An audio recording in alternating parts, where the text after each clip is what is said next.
말씀 전에 우리 찬양 262장 한 장 더 찬송하겠습니다.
성경 말씀 사도행전 16장 31절부터 34절의 말씀입니다. 사도행전 16장 31절부터 34절 말씀 우리 한 절씩 교독하겠습니다. 이르되 주 예수를 믿으라. 그리하면 너와 네 집이 구원을 받으리라 하고 주의 말씀을 그 사람과 그 집에 있는 모든 사람에게 전하더라. 그 밤 그 시에 간수가 그들을 데려다가 그 맞은 자들을 씻어주고 자기와 그 온 가족이 다 세례를 받은 후 그들을 데리고 자기 집에 올라가서 음식을 차려주고 그와 온 집안이 하나님을 믿음으로 크게 기뻐하니라. 아멘. 같이 따라서 해보겠습니다. 구원의 큰 그림을 그리시는 하나님. 구원의 큰 그림을 그리시는 하나님. 아멘. 하나님의 관심은 이 세상의 영혼 구원에 있습니다. 우리들의 관심은 어디에 있죠? 어떻게 하면 더 잘 먹고 잘 살까? 또 걱정, 근심, 염려 없이 이 땅에서 잘 될까? 우리는 거기에 더 관심이 있지. 우리 육신이 좀 편안하게 살고 아무런 염려, 근심, 걱정이 없는 그런 세상을 좀 살 수 있을까? 나라가 시끄럽고 어지러지면 좀 조용한 세상에서 살 수 있을까? 이런 데 더 관심이 있지만 하나님의 더 큰 관심, 우리를 향한 관심은 이 세상 죄인을 구원하시는 데 있습니다. 하나님은 이 세상의 죄인을 구원하시기 위해서 우리 사람이 원하는 방법과 그런 때가 아닌 하나님이 우리를 위해서 가장 좋은 때, 가장 좋은 방법으로 하나님 우리를 구원하시기를 원하십니다. 그래서 하나님의 구원하시는 그 과정을 보면 때로는 우리가 이해가 가지 않고 왜 하나님은 이때쯤 구원하시지? 좀 이렇게 좀 편안하게 아무 일 없이 그냥 그렇게 구원하시지.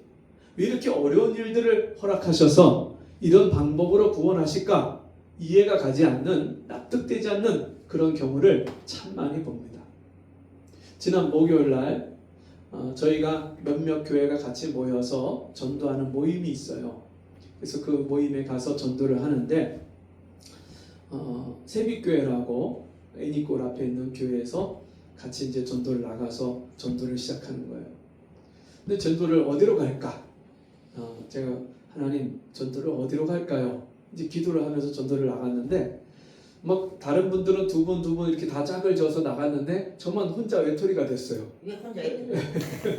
그래서 하나님 어디로 갈까요 하는데 그 교회 앞으로다가 까만 잠바를 입으신 아주머니가 걸어오세요. 그래서 물끄러미 보다가 아주머니 안녕하세요 하고 이제 교회를 막 지나쳐서 가시는 분을 뒤쫓아가서 그 아주머니를 불렀어요. 근데 저를 딱 보시더니 그냥 그 자리에 멈춰서서 제가 전하는 복음을 다 들으시는 거예요. 근데 이분이 뭐라고 하냐면 제가 그렇지 않아도 이제는 좀 교회를 나갈까? 예수를 믿어볼까? 자기가 그 앞을 늘 지나다니는데 이 교회 목사님을 찾아가서 상담을 좀 받아볼까 하는 생각을 갖고 있었다는 거예요. 그래서 제가 너무 감사해서 이분한테 복음을 전하고 있는데 마침 그 교회 목사님이 저보다 늦게 교회에서 막 전도하러 나오셨어요. 그래서 목사님 이리 와보세요.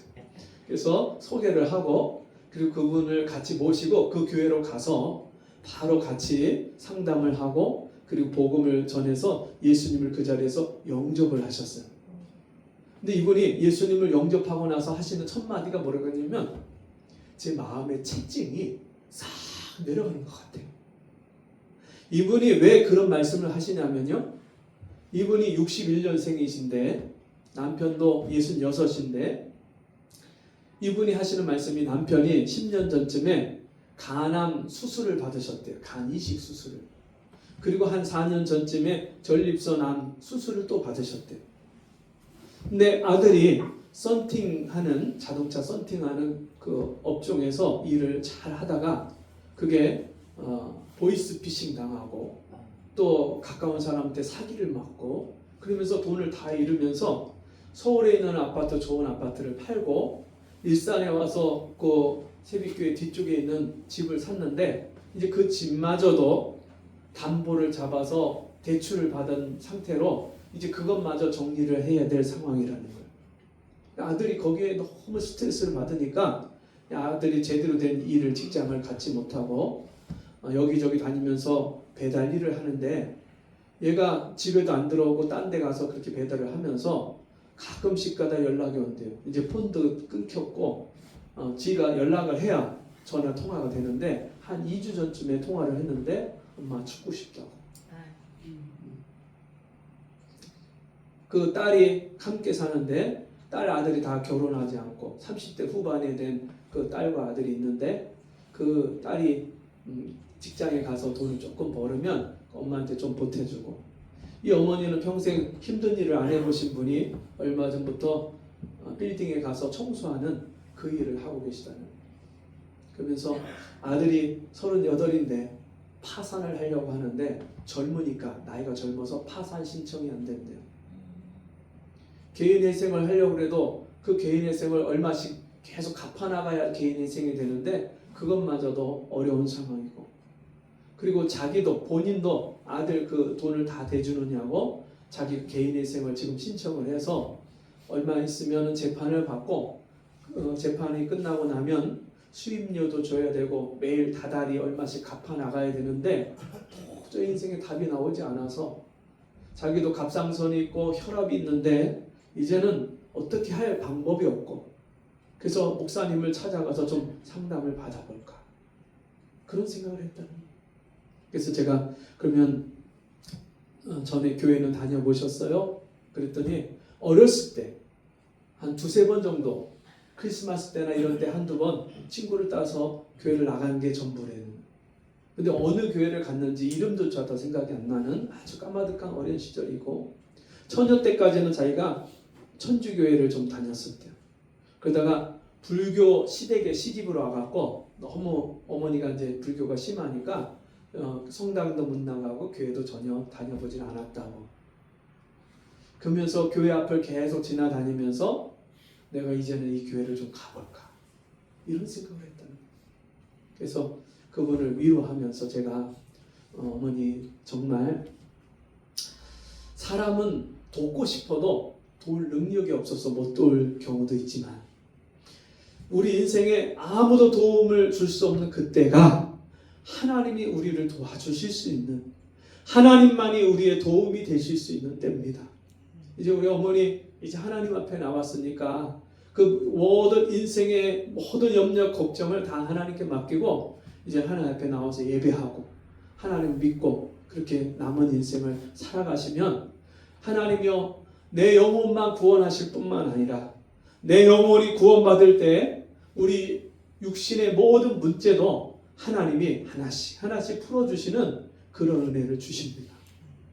그랬더니 이분이 예 알겠어요. 그러면서 요번 주일부터 오늘 아마 교회를 나가셨을 거예요. 요번 주일부터 제가 이 교회를 나오겠습니다. 그렇게 약속을 하고 가셨어요.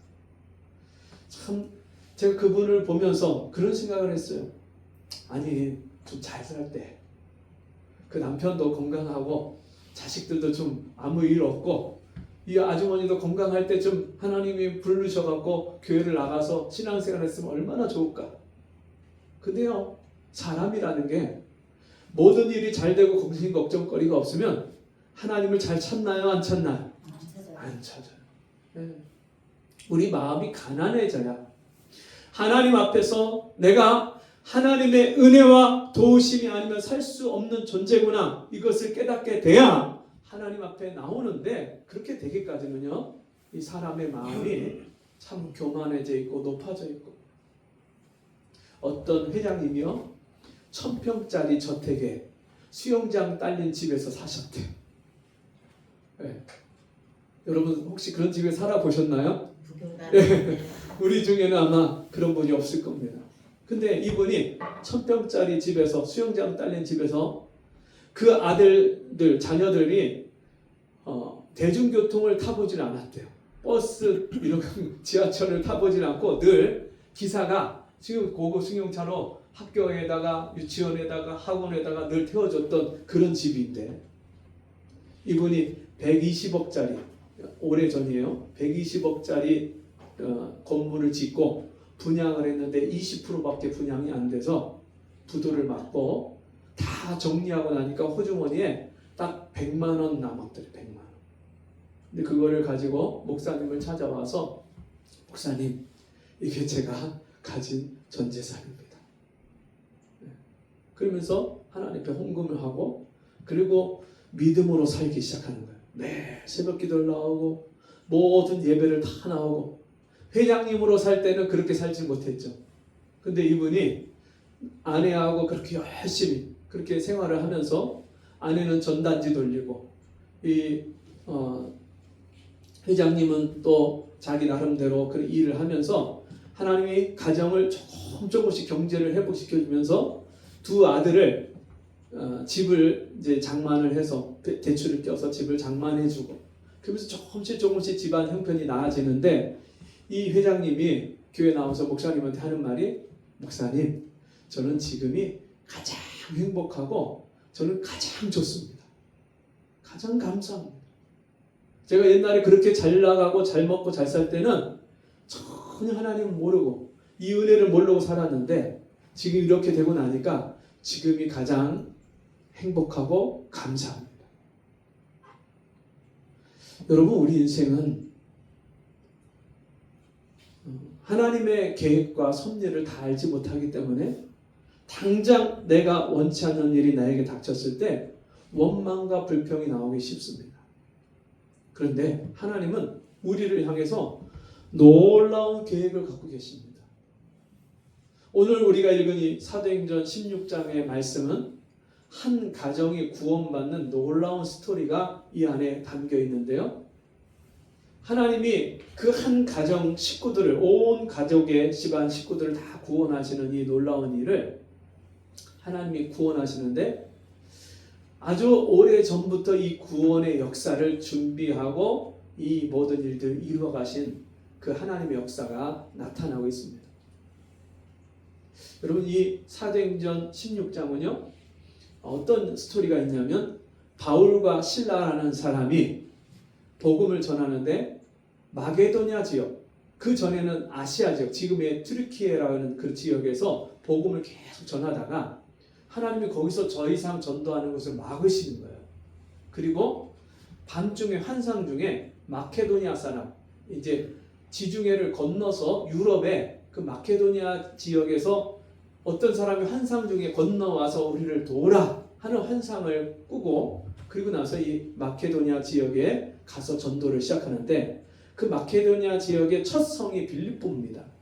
그 빌립보에 가서 어디 기도할 수 있는 좋은 곳이 없을까? 이 바울과 실라는요, 어떤 지역을 가면 전도하기 전에 항상 기도를 먼저 했어요. 전도를 먼저 한 게 아니라 기도를 먼저 하는 거예요.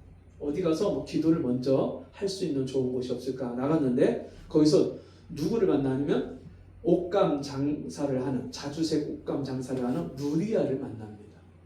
그 루디아를 만나서 그 루디아가 바울의 말을 잘 청종을 하면서 그 마음이 열려서 자기 집에 바울을 모시고 여기에 묵으면서 이 지역에서 전도하십시오, 그렇게 허락을 합니다.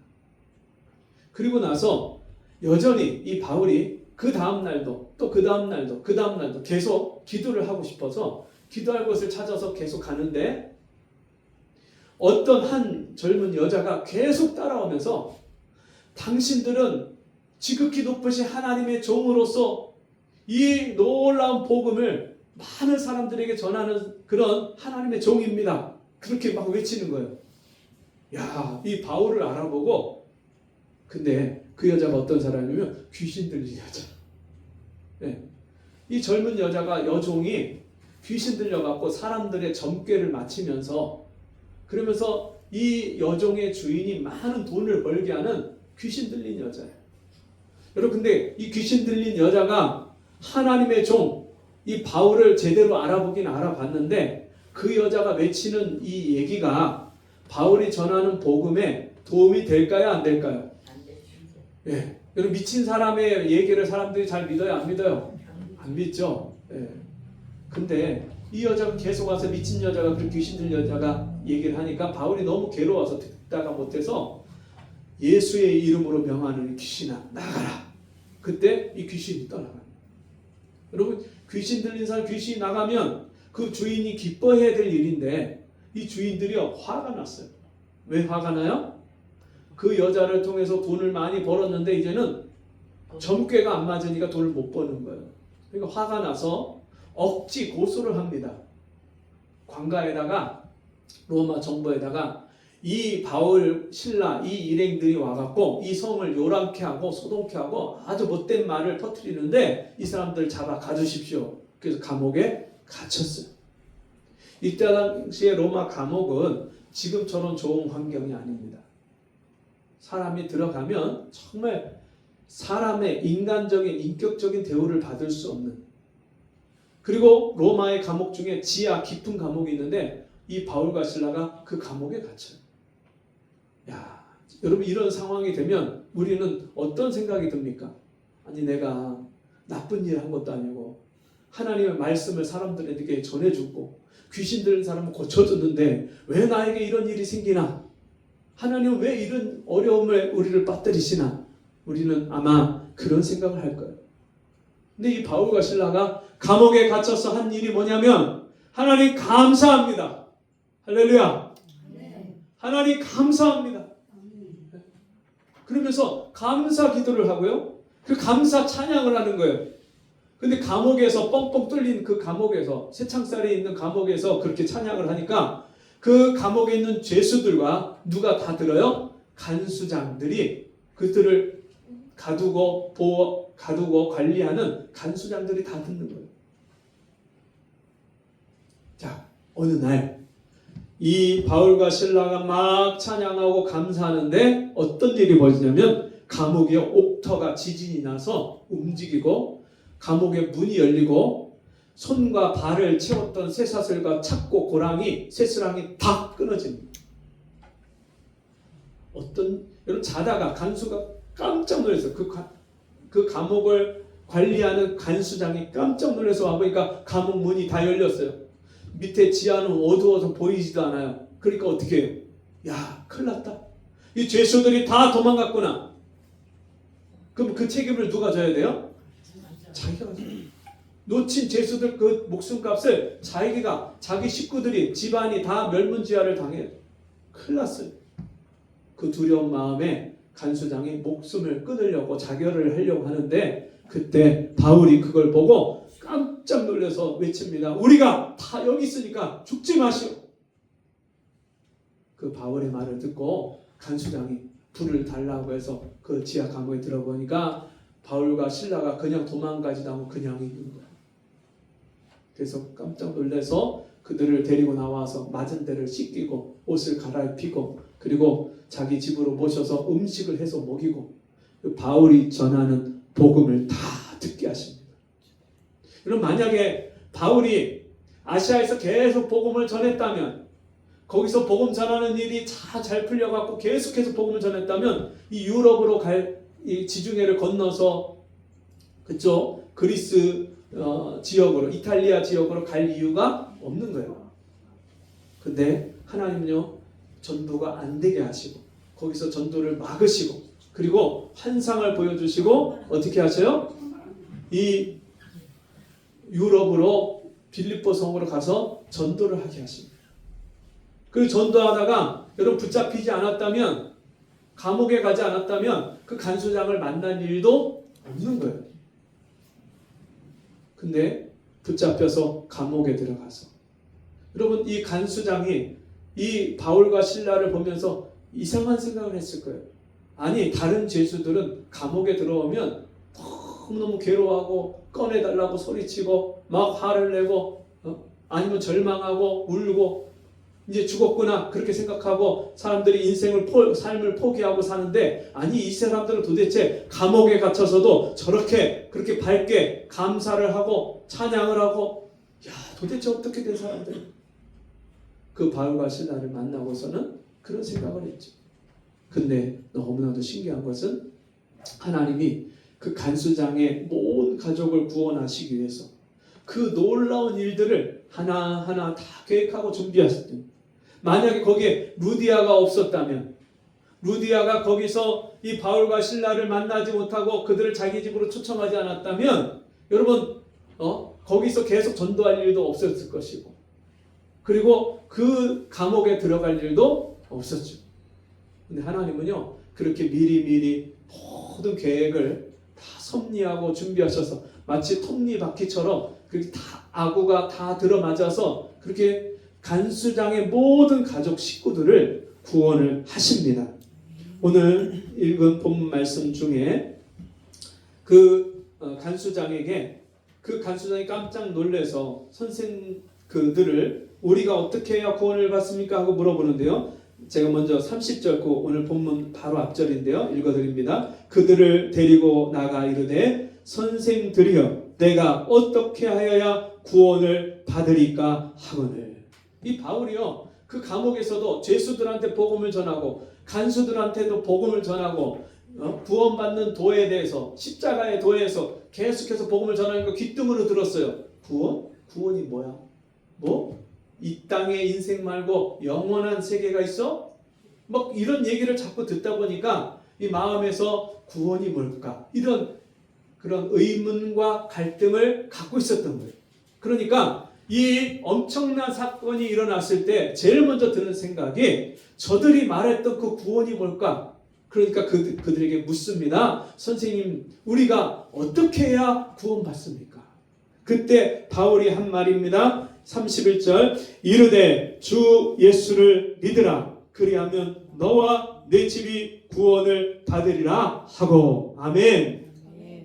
주 예수를 믿으라. 천하인간의 구원 얻을 만한 다른 이름을 우리에게 주신 일이 없느니라.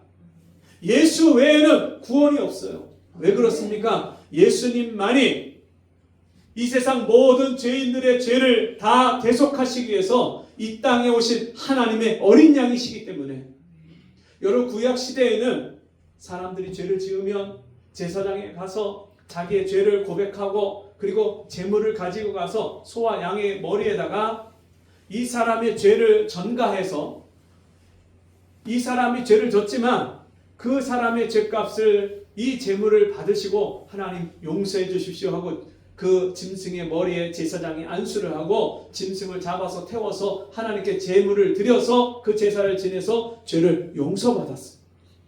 근데 이 제사는요, 죄를 지을 때마다 제사장에 가서 죄를 용서받아야 돼요. 불완전한 제사예요. 그러니까 하나님이 이 세상 모든 죄인들을 구원하실 계획을 창세기 3장에서 아담과 하와가 범죄했을 때 여자의 후손을 약속하시고 여자의 후손으로 오시는 메시아 예수 그리스도를 아브라함에게 내 자손, 내 씨 계속해서 약속을 하시고 이삭과 야곱에게도 약속을 하시고 나중에 여러 예언자들, 선지자들을 통해서 이제 메시아가 그리스도가 이 땅에 오실 것을 예언하십니다. 베들레헴이라는 동네에서 그 예수님이 나실 것을 미리 예언하시고 그때가 되면 하늘에 이상한 징조가 별이 나오는데 그 별을 야곱의 별, 다윗의 별이라고 미리 예언하셨는데 그 말씀을 듣고 그 말씀을 미리 오랫동안 연구하고 읽고 있었던 동방에 있었던 박사들이 그 별을 보고 예루살렘까지 찾아와서 그 예수님 앞에 아기 예수 앞에 경배를 하고 하나님의 말씀대로 이사야가 600여 년 전에 미리 예언한 그 말씀대로 한 아기가 이 땅에 나오겠고 그 말씀대로 유다 베들레헴에 예수 그리스도가 오셨습니다. 이 놀라운 하나님의 구원 계획대로 예수 그리스도가 이 땅에 오신 그 예수가 그 예수님을 처음 알아본 사람이 누구예요? 하나님의 어린 양으로 이 땅에 오신 모든 대속 제물로 오신 예수를 처음 알아본 사람이 세례 요한이에요. 세례 요한이 예수님을 만나자마자 보라 세상 죄를 지고 가는 하나님의 어린 양이로다. 그 예수를 보고 야 이분이 그냥 보통 사람이 아니라 이 세상 모든 사람들의 죄를 짊어지고 한 번에 들어가서 영원한 제사로 자기를 친히 제물로 하나님께 드리려고 이 땅에 오신 하나님의 어린 양이시구나. 그거를 먼저 알아보고 그 예수를 사람들에게 증거한 분이 세례 요한. 그래서 예수 외에는 천하인간의 구원 얻을 만한 다른 이름이 없어. 예수밖에는 구원이 없어요. 그래서 바울이 그 예수를 다메섹 도상에서 다메섹으로 가는 그 길 위에서 예수님을 만났잖아요. 바울도. 예수님 만나기 전에 바울은 뭐 했던 사람입니까? 그는 가말리엘 문화생으로 어려서부터 철저하게 율법주의를 가르침받고 교육을 받았기 때문에 거기서 인정받는 아주 유능한 사람이에요. 근데 이 사람이 그 총명한 머리와 뛰어난 두뇌와 이런 것을 가지고 자기가 달달달 외운 율법을 가지고 뭐 했냐면 예수 믿는 사람들을 죽이는데 앞장섰어요. 그게 하나님을 잘 섬기는 건 줄 알고 잘못된 믿음과 잘못된 사상을 가지고 그렇게 하나님을 거역하고 반역하는 자리에 앞장섰던 사람이 하나님 보다가 너무 안타까우시니까 그 바울을 직접 찾아오셨어요.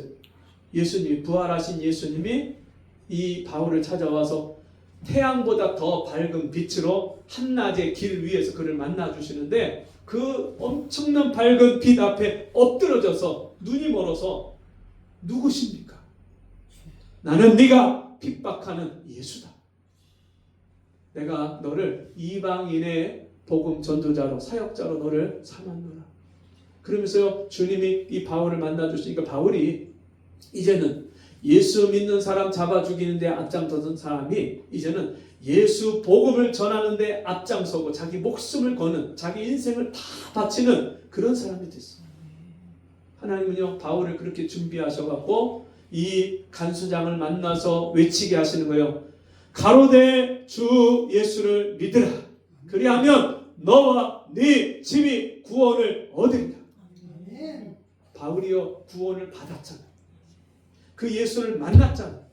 그러니까 확신 있게 이 간수장에게 전하는 거예요. 여러분 예수를 만난 사람이 예수를 전하게 돼 있어요. 이 구원을 받은 사람이 구원의 복음을 전하게 돼 있어요. 우리가 예수 믿고 구원받은 하나님 자녀라면 우리도 이 땅에서 우리가 만나는 사람들에게 확실한 이 구원의 복음을 전해야 될 줄 믿습니다. 이 하나님은요 이 간수장을 구원하시기 위해서 먼저 누구를 부르신 거예요? 바울을 부르셔서 이 바울로 하여금 구원자 예수 그리스도를 만나서 그 예수 그리스도를 전하게 하시는데 가로되 주 예수를 믿으라. 그리하면 너와 네 집이 간수장뿐만 아니라 너의 집도 구원을 받을 것이다. 그렇게 약속을 하십니다. 주의 말씀을 그 사람과 그 집에 있는 모든 사람에게 전하더라.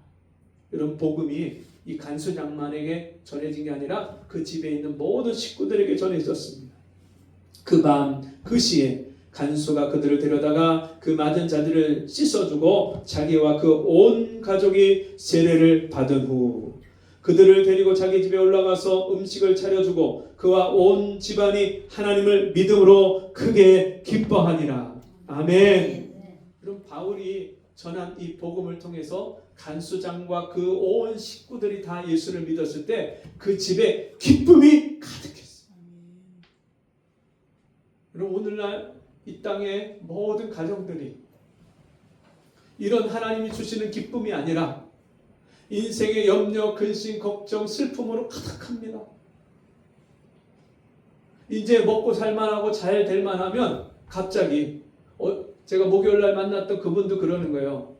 이제 집안이 좀 잘 될만하니까 먹고 살만하니까 그때 남편이 덜컥 간암에 걸리고 또 전립선암에 걸리고 그런 수술로 벌써 그 수술 비용으로 재산이 다 나가기 시작하는데 거기서부터 집안이 점점 그냥 다 몰락해 가는 거예요. 근데 그거를 걷잡을 수가 없어요. 사람이 바꿀 수가 없어요. 사람들이 이런 슬픔과 어려운 일을 계속 당하다 보니까 자꾸만 무슨 생각이 드냐면 내 인생을 한번 좀 바꿔볼까. 로또 복권이라도 사서 로또 복권 좀 되면 좀 인생이 바뀌지 않을까? 인생 역전이 나에게 있지 않을까? 비트코인에서 비트코인 값이 확 올라가면 좀 내 인생 피지 않을까? 이 세상의 가정마다 이런 슬픔들이 가득하니까요. 우리 인생에 아픔과 괴로움이 가득하니까 사람들마다 필요한 것이 있는데 뭐냐면 하나님을 만나서 하나님이 베푸시는 이 구원의 기쁨이 필요합니다. 하나님을 만나면 하나님이 우리 인생 가운데 슬픔의 눈물을 닦아주십니다. 저도 예수를 만나기 전에 너무너무 슬펐어요. 인생.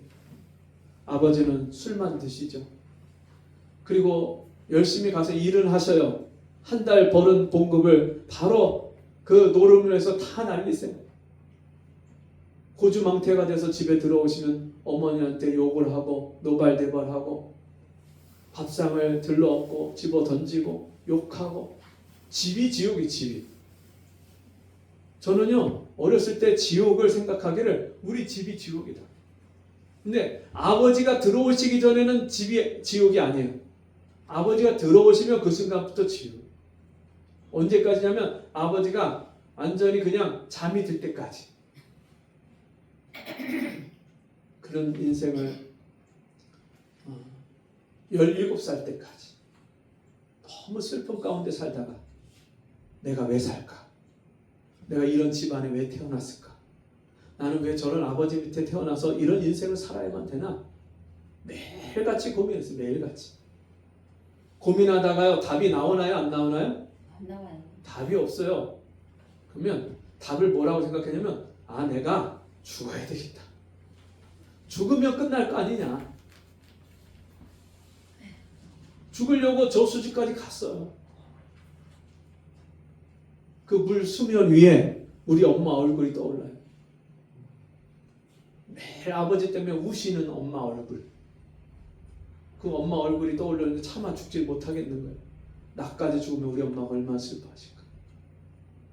우리 집안에서 이 슬픔이 어떻게 벗어질지 어떻게 떠나갈지 모르는 거예요. 그냥 하루하루 그냥 힘겹게 살아가는.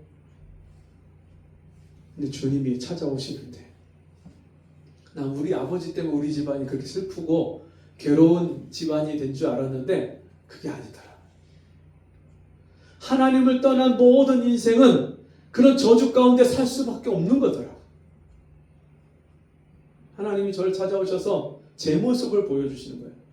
내가 죄인됨을 하나님이 알게 하시는 거예요. 우리 엄마 주머니에서 돈을 꺼내다가 가게 가서 몰래 군것질하는 내 모습 보여주시고, 우리 옆집의 가수원인데 어제 그제 만났던 그 권사님은 우리 옆집이고 그 옆집 산속에 두 집만 살았어요. 거기서 우리 학교를 가려고 하면 반드시 그 우리 집에서 언덕 밑에 내려가다가 과수원이 양쪽에 두 개가 있는데 그 과수원을 지나가야 돼요. 그 과수원에 이 어르신이 농사를 진짜 잘 졌어요. 사과, 배, 포도, 자두, 복숭아 이거를 엄청 심으셔갖고 관리를 너무 잘 하시는데 그 맛있는 자두가 그 담장 너머에 가지가 탁 늘어져 있잖아요. 근데 자두가 제 주먹보다 더 컸어요. 그때 엄청나게 노란 큰 자두가 먹음직스러운 게 열렸는데 비 오는 날 우산을 이렇게 가리고 몰래 그걸 따먹는데 너무 맛있는 거예요. 하나하나 따먹다 보니까 어느 날 이 가지 바깥으로 나온 걸 다 먹고 이제는 담장 안에 있는 것까지 이제 따먹는 거예요. 저는 그러면서 제가 죄인인 걸 몰랐어요. 동네 어른들한테 예의 바르다고 칭찬받고 예의는 뭔지 예의예요. 남의 집 거 훔쳐먹는데 학교 가서 선생님들 말씀 잘 듣고 모범생으로 사니까 제가 괜찮은 사람인 줄 알았죠. 하나님이 제 죄를 꺼내서 보여주는데 끝도 없이 나와요. 끝도 없이 친구들하고 어울려서 수박서리하고 막 죄가 나오는데 한도 끝도 없이 죄가 나와요. 맨 마지막에 우리 아버지를 죽이고 싶도록 미워한 죄를 보여주시면서 사람이 마음으로 미워하면 이미 살인하였느니라. 아, 내가 우리 아버지를 마음속으로 수없이 살인한 죄인이구나. 그게 깨달아지는데 진짜 지옥 불구덩이가 있다는 게 믿어지고요. 지옥 불구덩이 내가 들어가야 될 사람인 게 깨달아지는데 하나님이 내 앞에 와서 임재하시는데 눈에 보이지 않는 영이신 하나님이 내 앞에 계시는데 그 하나님 앞에서 내가 죄인됨이 깨달아지는 순간에 벌벌벌 떨려요. 내 속에 있는 생각까지 다 꼬집어내서 보여주시니까 너무 그 하나님 무서워서 덜덜덜 떨면서 하나님 저 같은 죄인도 용서받을 수 있는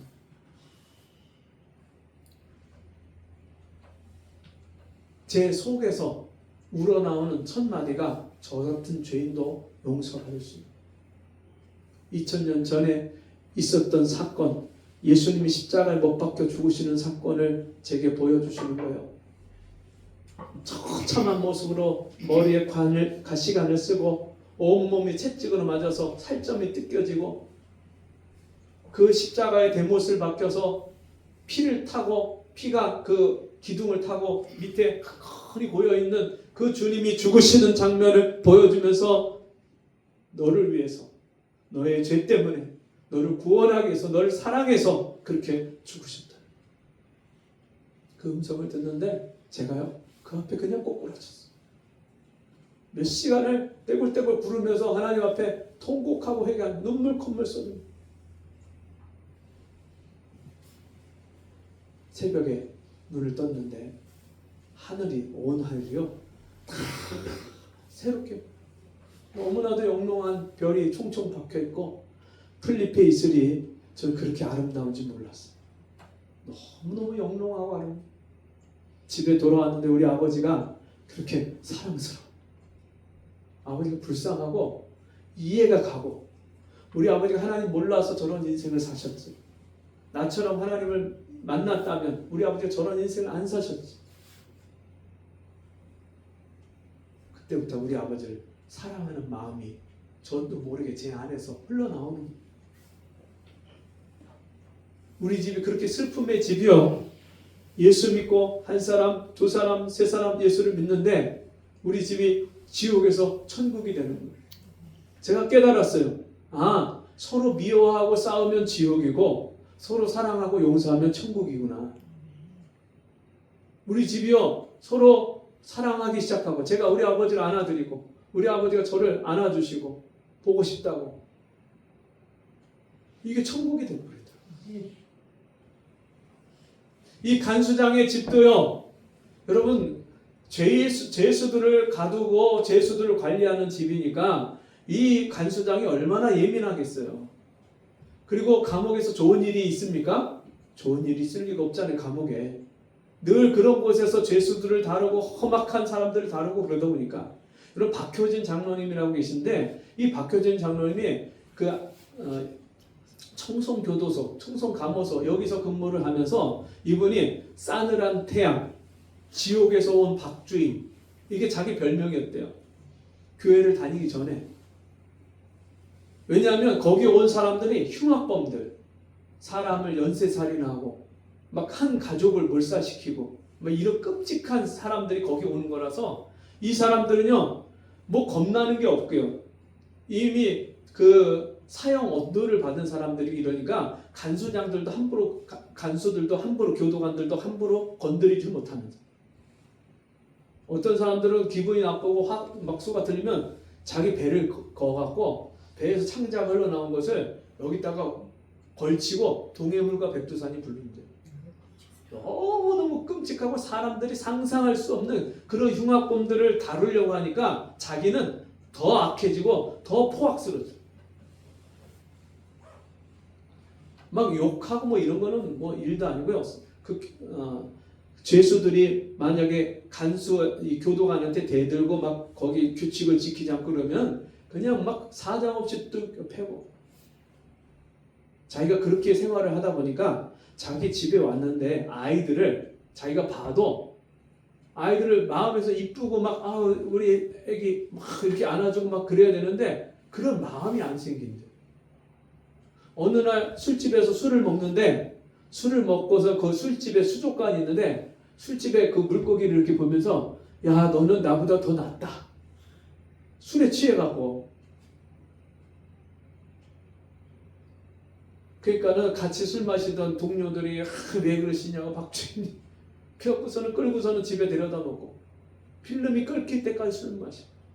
그러던 분이 아내와 자기 사촌 조카의 기도를 통해서 예수를 믿고 만나고 변화된 이분이 이제는 그 죄수들을 끌어안고 우는 거예요.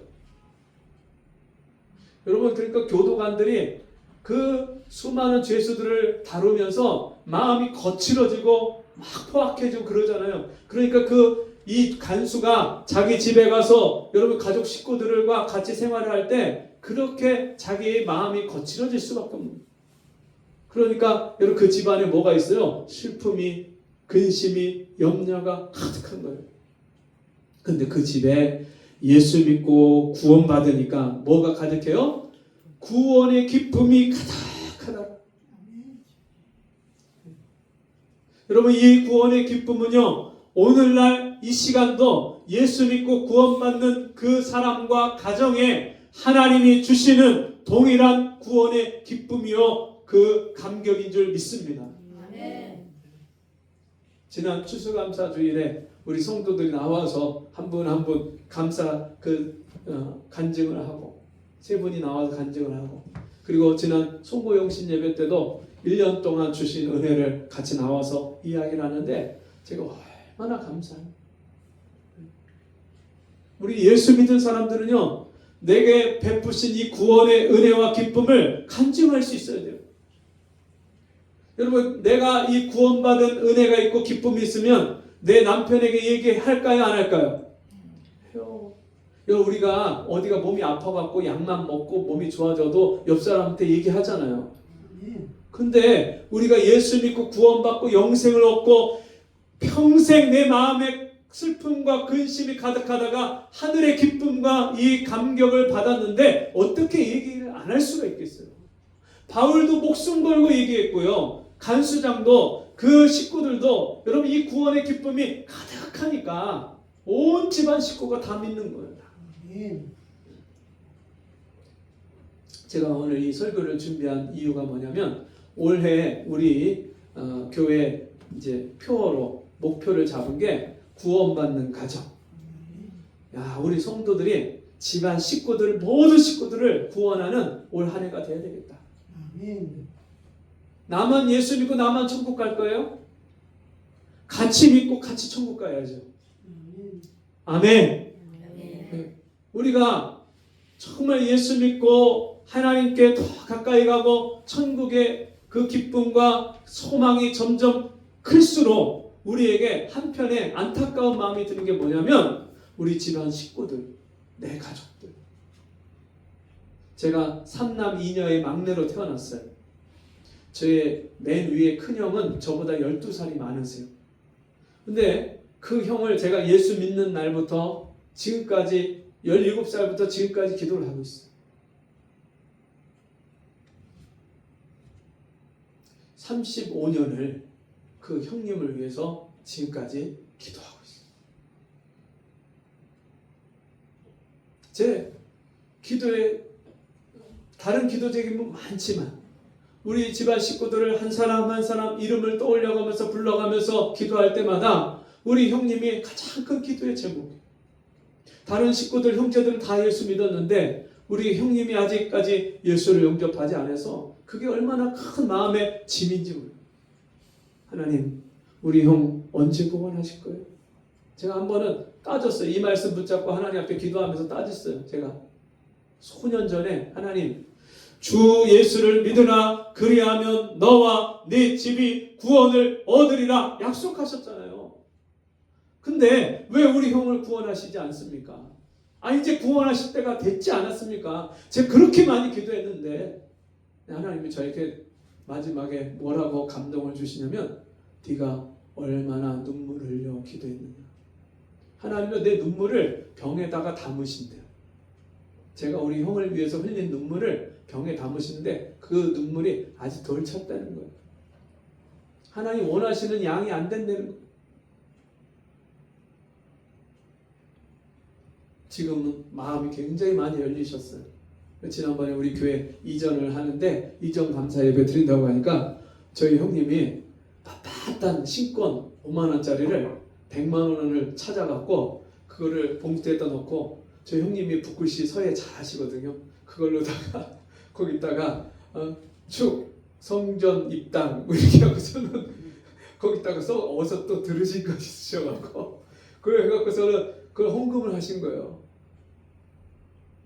지금 마음이 얼마나 많이 열리셨는지. 근데 그렇게 되기까지 우리 형수님, 먼저 형수님이 45세 돌아가시고 10년 동안 혼자 계시다가 몇 년 전에 우리 이제 새로 형수님을 맞이해갖고 서로 사별한 분들인데 새로 형수님을 만나갖고 결혼을 같이 생활을 하시는데 그 형수님이 믿음 생활하다가 쉬고 계셨던 분이에요. 근데 이 형수님이 저희를 만나고서는 무슨 얘기를 하시냐면 목사님이 얼마나 기도를 많이 하셨으면 자기가 이 집에 왔겠냐고. 그래서 그 형수님이요, 그 형님한테 같이 제가 시골 가면 같이 기도하고 목사님이 기도하고 식사해야 된다고 기도하고 예배 드려야 된다고 예배하고. 그래서 우리 형님이 많이 변하셨어요. 곧 우리 형님의 구원을 하나님 보게 하실 줄 믿습니다. 네, 저는 우리 성도들이 가족 구원을 올 한 해 목표로 하나님께 기도의 제목을 삼고 다 이루셨으면 좋겠어요. 저도 올해 기도 제목을 삼고 기도를 하면서 하나님, 올해는 우리 형이 이제 교회 나가고 예배 드리는 모습을 볼 수 있게 해주세요. 올해는 이루어주세요. 우리 성도님들 자녀들 중에 또 남편이나 아내와 형제 중에 부모 형제 중에 안 믿는 식구들이 있죠. 오늘부터 가셔서 이름을 다 적으셔서 그 이름을 그 식구들 저한테 이름을 주시고 저도 기도할 테니까 우리 성도들도 그 가족 식구들을 위해서 다 기도해요. 매일. 그래서 제가 우리 성도들이 한 적어도 5명은 품고 매일 5명을 품고 하루에 3번 1분씩이라도 하나님 아무아무게 구원해 주세요. 아무아무게 구원해 주세요. 이렇게 같이 기도했으면 좋겠다. 하나님은 우리의 기도를 오늘도 들으십니다. 그리고 우리가 원하는 때가 아니라 하나님이 예비하신 때에 하나님의 방법을 통해서 우리의 생각을 따라서가 아니라 하나님의 방법을 통해서 하나님이 이 구원의 역사를 이루어 가신 줄 믿습니다. 같이 기도하겠습니다. 하나님 아버지, 오늘 우리에게 예수를 믿고 구원받는 이 놀라운 은혜를 주셔서 감사합니다. 우리가 슬픔과 이 세상 염려, 근심, 걱정에 쌓여서 살던 우리를 죄와 사망에서 풀어 건져주시고 우리에게 영생의 소망을 주시며 모든 염려를 주님께 맡김으로 구원의 기쁨을 이 땅에서 누리게 하시니 감사합니다. 이 구원의 기쁨을 나 혼자 누리는 것이 아니라 이제 나와 우리 집안 식구들 모든 가족들이 함께 누릴 수 있도록 은혜 내려 주옵소서. 오늘부터 그 가족 식구들을 이름을 불러가며 매일 하루 3번을 그들을 위해서 기도하기를 원합니다. 우리 성도들이 마음을 정하고 뜻을 정하고 작정하게 하시고 그 영혼 구원을 이루시는 그 하나님의 역사를 보기까지 이 기도를 멈추지 않고 하나님 앞에 그 영혼들을 품고 기도할 수 있도록 도와주옵소서. 감사하며 예수님 이름으로 기도합나이다. 아멘. 오늘 우리 성도님들 중에 눈이 와서 못 오신 분도 있고 몸이 아파서 가족들 다 독감에 걸려서 못 오신 분들도 있고 여러 가지 참석을 못 하신 분들이 있는데 이런 건강 관리 잘 하시고 또 돌아가실 때도 눈길에 안전 유의해서 그렇게 가시면 좋겠습니다. 예배 후에 식사가 준비되어 있고요. 오늘 또 새로 이렇게 예배 참석하신 우리 권사님 또 우리 집사님 가정 너무너무 감사합니다. 우리 박수로 환영하겠습니다. 네, 감사합니다. 네, 자리에서 일어나셔서 550장 우리 시온의 영광이 빛나는 아침 헌금은 우리 들어올 때 헌금하겠다 하는 건데요. 못하셨으면 예배 마치고 나가시면서 하시면 됩니다. 550장 시온의 영광이 빛나는 아침 어둡더니 땅이 밝아오네 슬픔과 해통이 기쁨이 되니 시온의 영광이 비춰오네 시온의 영광이 빛나는 아침 매였던 종들이 돌아오네 오래전 선지자 떡거덕먹을 만민이 다같이 노리겠네 보아라 광야에 밭초가 피고 말랐던 시냇물 흘러오네 이 산과 저 산이 마주쳐 울려 주 예수 저를 찬송하네 땅들아 바다야 많은 섬들아 찬양을 주님께 드리어라 싸움과 죄악이 가득한 땅에 찬송이 하늘에 사무치네 아멘. 축도로 마칩니다. 지금은 우리 주 예수 그리스도의 은혜와 하나님 아버지의 그 크신 사랑하심과 성령의 감화, 감동, 위로, 교통하시는 역사가 오늘도 구원의 큰 그림을 통해서 우리가 알지 못하는 하나님의 때와 방법으로 오늘도 한 사람을 구원하시고 그 한 사람을 통해서 온 가족을 구원하시는 이 놀라운 하나님의 은혜와 역사를 보기를 소원하고 날마다 주여 그 구원받아야 될 가족들과 영혼들을 품고 기도하며 정말 하나님 앞에 더 가까이 나가기를 원하는 모든 성도들 심령과 그 가족 위에 지금부터 영원토록 함께 있을지어다. 아멘.